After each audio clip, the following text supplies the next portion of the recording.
Bienvenidos sean todos a Negocios Invertidos, programa dedicado a los negocios e inversiones. Ya poco de emprendimiento últimamente hemos visto, nos hemos enfocado harto en las inversiones, así que inversiones es más que nada el fuerte de este canal. Para los que se están uniendo a nuestra comunidad, mi nombre es Ricardo y me acompaña Pablo, mi anfitrión. ¿Cómo estamos, Pablo? Bien, ¿y tú, Ricardo, como a todo? Todo bien. Siguiendo en la línea de las inversiones, hoy día vamos a hablar del famoso ratio de Sharpe o Sharpe, que algunos le llaman. Hay, hay discusión respecto a cómo se pronuncia correctamente. Pablo, ¿podría introducirnos brevemente qué es lo que es ese famoso ratio que se ocupa para medir esta rentabilidad, sobre todo cuando hay un poco de riesgo ahí metido en el juego? Claro. Sí, básicamente el ratio de Sharpe es una de las métricas que mide al momento de armar un portafolio de inversión para saber si el riesgo que estoy, o dicho de otra manera, si la rentabilidad que estoy obteniendo para el riesgo que estoy tomando es adecuado o no, ¿ya? Entonces, básicamente es una de las herramientas que uno tiene para comparar distintos portafolios de inversión para ver qué tan eficiente es, ¿ya? Hemos dicho acá que no solo hay que ver la rentabilidad, sino que también hay que tomar siempre en cuenta el riesgo, la volatilidad o riesgo que se asume al momento de armar un portafolio de inversión. Entonces, también un ejemplo muy evidente.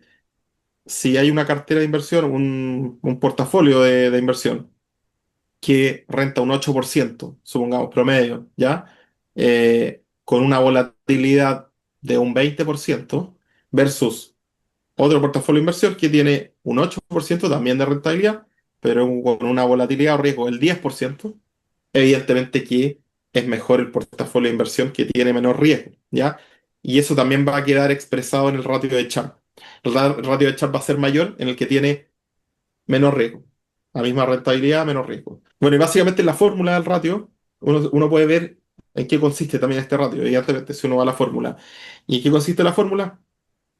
Tenemos un numerador, ya, básicamente, que mide el retorno del portafolio que uno tiene menos el retorno de la tasa libre de riesgo. El retorno de la tasa libre de riesgo, evidentemente, como el nombre lo dice, es el retorno que uno obtiene sin riesgo. Ya es como el retorno que uno obtendría.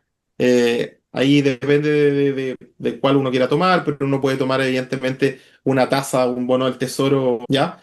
Esa es la tasa libre de riesgo. Entonces, uno en el numerador toma el retorno del portafolio menos esto libre de riesgo. Es decir, básicamente uno tiene cuánto es lo que uno gana, cuánta es la rentabilidad por sobre el libre de riesgo que tiene este portafolio. Y en el denominador tenemos la volatilidad, ¿ya? Es decir, volatilidad que se toma como el riesgo, ¿ya? Eh, y en ese sentido, la volatilidad del portafolio, evidentemente. Entonces, en esta fórmula, evidentemente, se llega a la conclusión de que el ratio de Sharpe a mayor radio de Sharpe es mejor, ¿ya?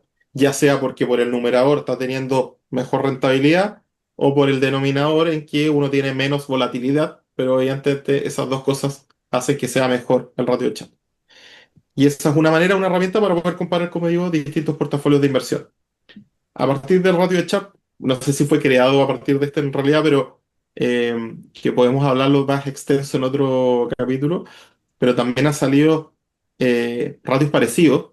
Y uno de los ratios que voy a mencionar rápidamente es el ratio Sortino, que es parecido al ratio de Sharpe, pero en el ratio de Sharpe yo siempre digo, bueno, tenemos la rentabilidad por sobre la volatilidad, pero la volatilidad, uno puede tener harta volatilidad, pero ese movimiento puede ser volátil hacia arriba, ¿no es cierto? Puede haber un año en que sea un año extremadamente bueno para el activo o para el portafolio, ¿ya?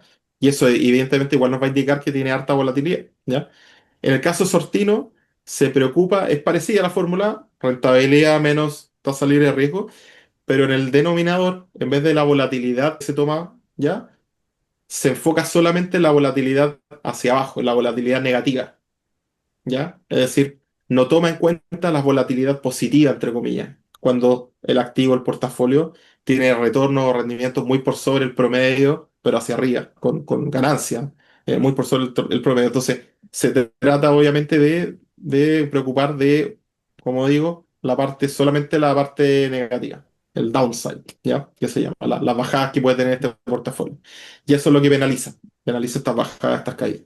Eh, es un poco lo que quería explicar en el ratio de Sharpe para que tenga ciertos parámetros.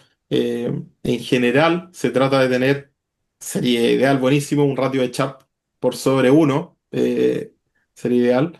Pero esto no solo se toma en cuenta como algo aislado. Evidentemente, este es uno de los insumos que uno tiene que ver a la hora de evaluar un portafolio de inversión, junto con otras herramientas. Pero es una herramienta que es bastante buena y se ocupa bastante. Exacto. Hartos Eso, factores siempre a considerar a la hora de invertir. Bien, exacto. nos vemos en el próximo video entonces. Muchas gracias, Pablo. Cuídense, chao, chao. Chao, que estén bien.